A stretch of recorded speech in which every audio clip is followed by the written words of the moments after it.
araw sa inyong lahat mga kaibigan, mga kalingap. Narito na naman tayo sa ating YouTube channel at gagawa ng reaction video. Dito sa reaction video natin mga kaibigan, mga kalingap, ang magiging topic natin dito ay about kay GP, Dr. Love.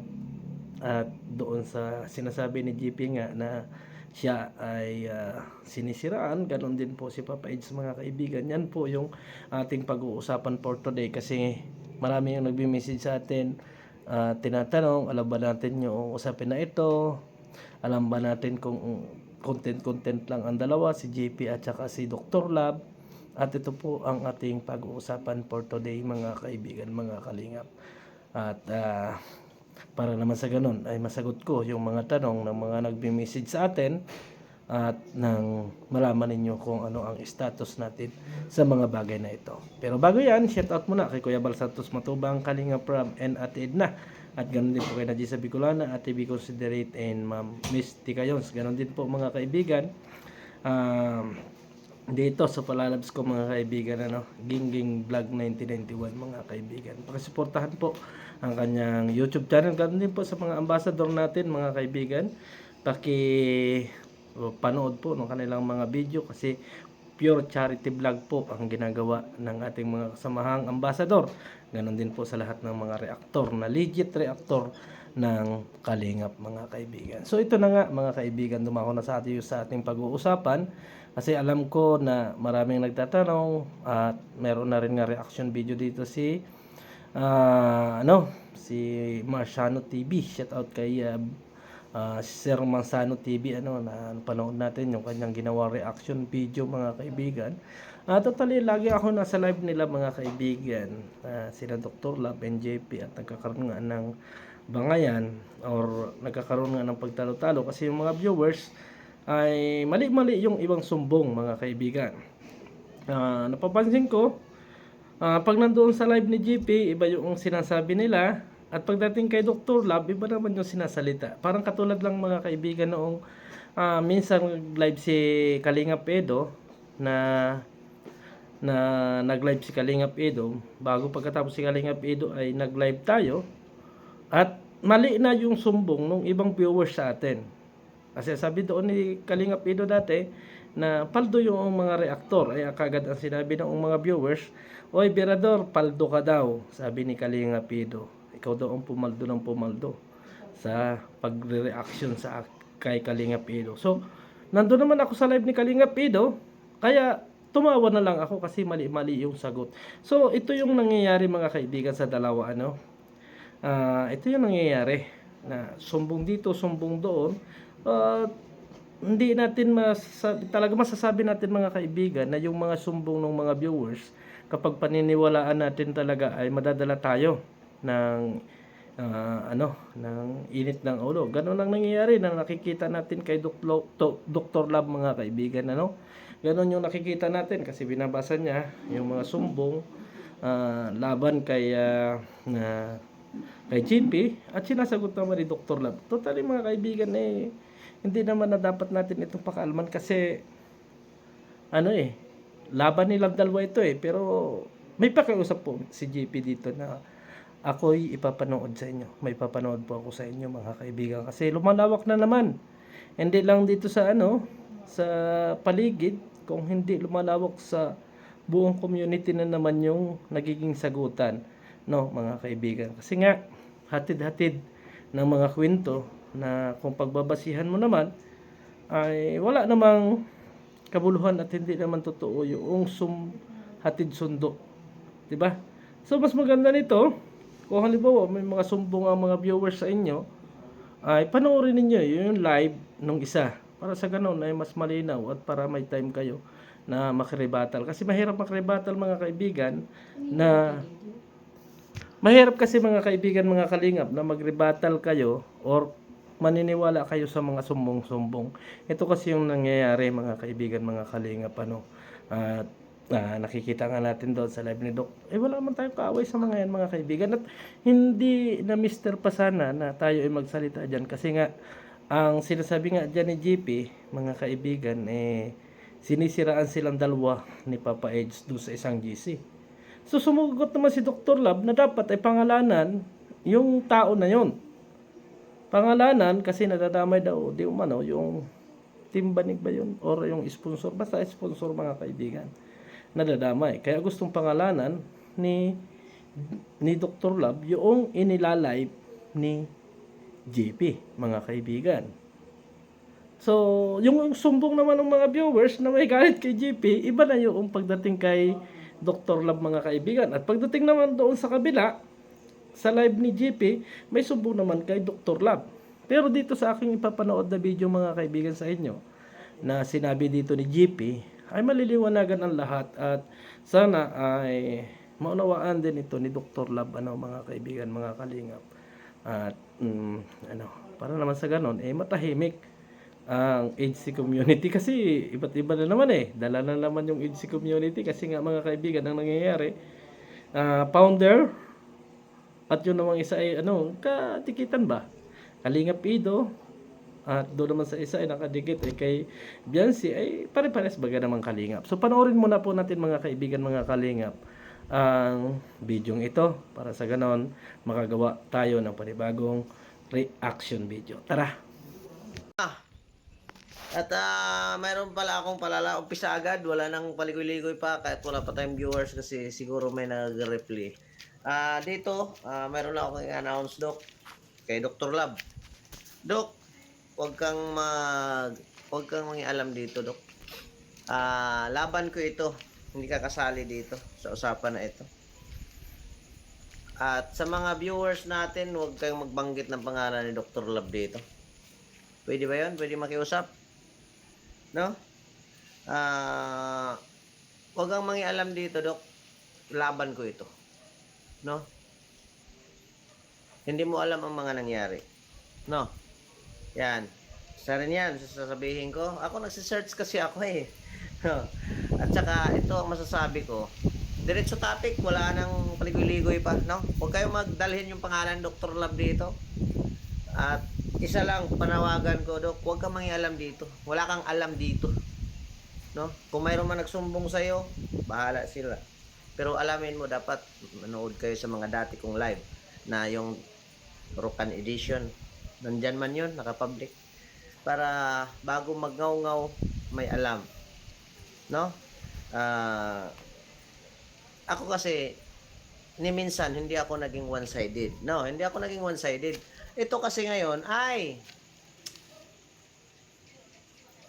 ang pinaglaban ko rito dahil sinisiraan kami ni Papa Edge. Ang pinaglaban ko rito yung karapatan namin. No? 'Di ba?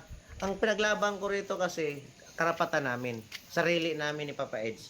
Kung ayaw ni Papa Edge na may sama sa aking okay lang.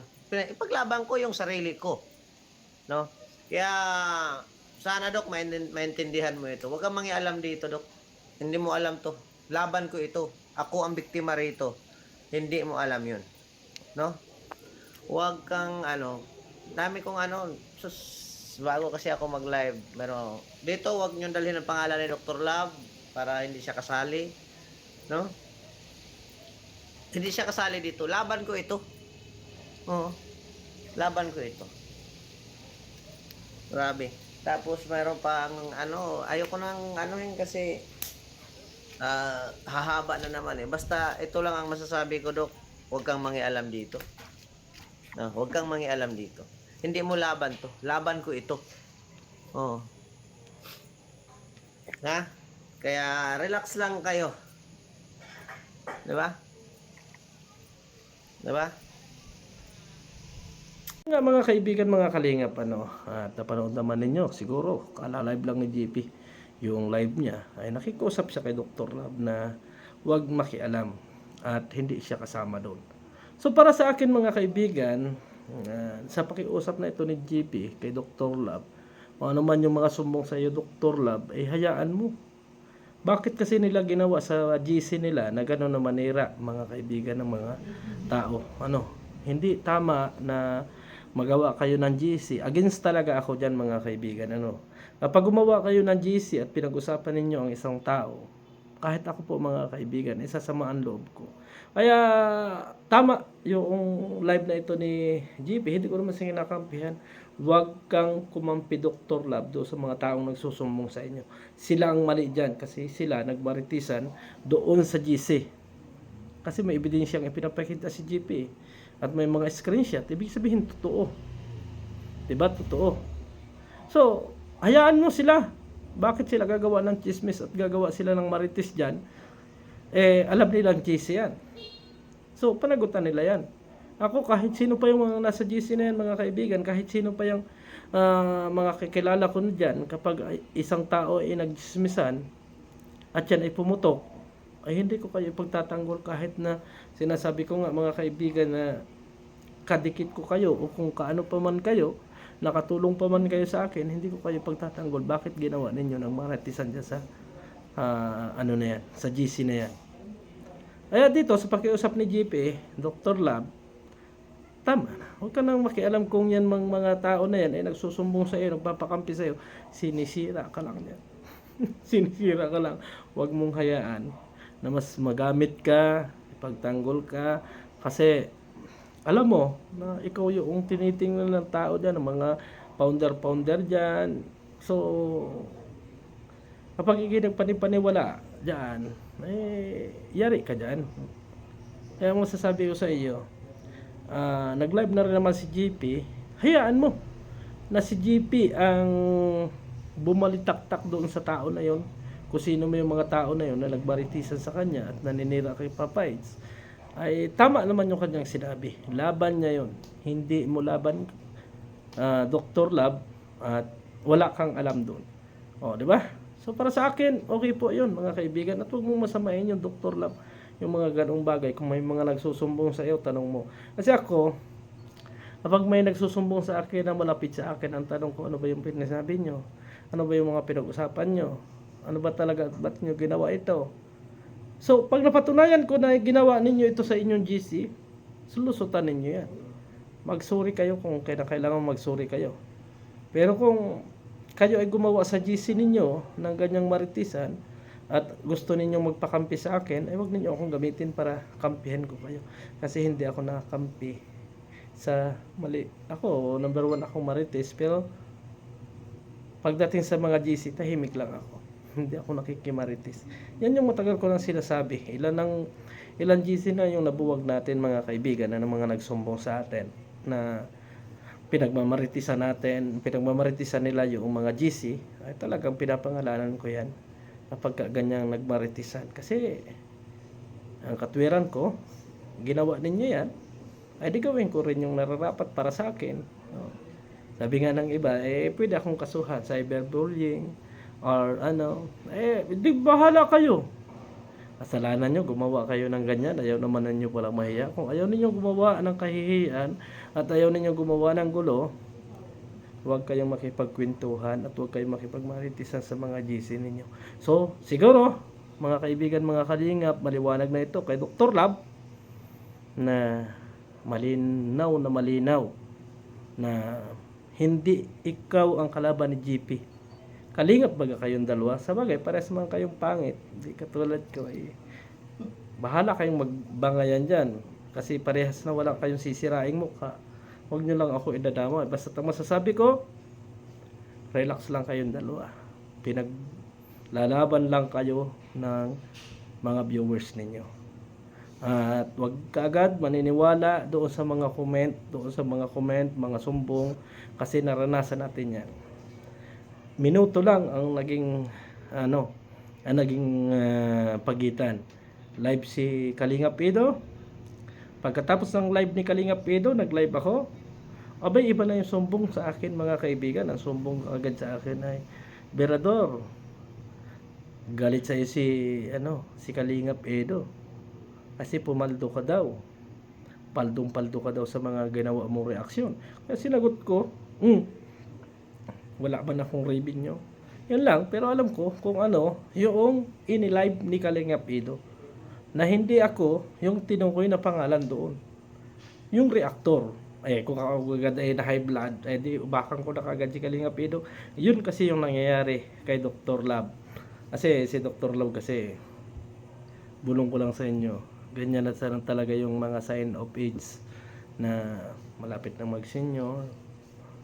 yan yung ano, yung sign na mainitin na yung ulo.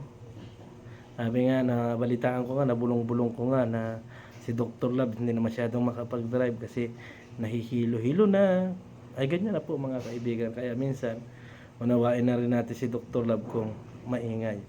Kasi sign daw po yan na malapit na mag-senior si Dr. Love. So maraming salamat mga kaibigan, mga kalingap, and God bless sa ating lahat.